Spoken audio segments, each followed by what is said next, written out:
اشب زیست میں آ جائے صبائے رفتاری، تازیانہ ہے اگر دل میں ہو تیرے تب و تاب، گڑ سکھلانا ہے تو بچوں کو تب و تاب سکھا، سحر و افسوں ہے جو مکتب تو فسانہ ہے کتاب، علم سے مرد قلندر کی نگاہ خوشتر،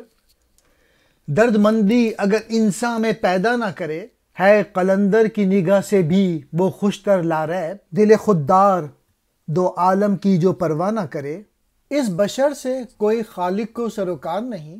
جس کے سینے میں دل زندہ و بیدار نہیں، ایسے مکتب سے گریزاں ہوں کہ جس کے فرزند علم تو رکھتے ہیں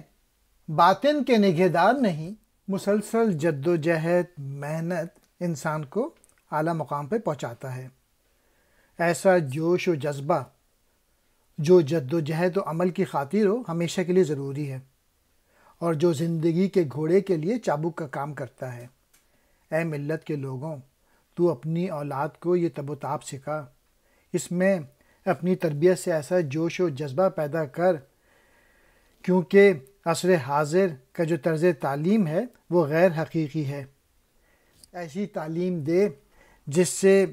دنیاوی زندگی بھی سنورے اور دین سے بھی محبت ہو۔ ایسے دنیاوی کام بنانے والے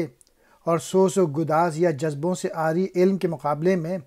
کسی پاک باز یا پاک فطرت انسان کی نگاہ دی جائے تو کہیں زیادہ اچھا ہے۔ کم از کم جوش و جذبہ تو اللہ تعالیٰ کو ایسے لوگوں سے کوئی سروکار نہیں جس کے جسم میں کوئی روح موجود نہ ہو۔ میں اس لیے دوستوں کے مکتب یعنی جدید تعلیم سے دور بھاگتا ہوں کہ اس میں کوئی بھی نوجوان ایسا نظر نہیں آتا جو اپنی خودی سے آگاہ ہو۔ میسیج یہ ہے کہ دین بھی سیکھیں اور دنیا بھی سیکھیں، تعلیم بھی سیکھیں، تربیت بھی سیکھیں۔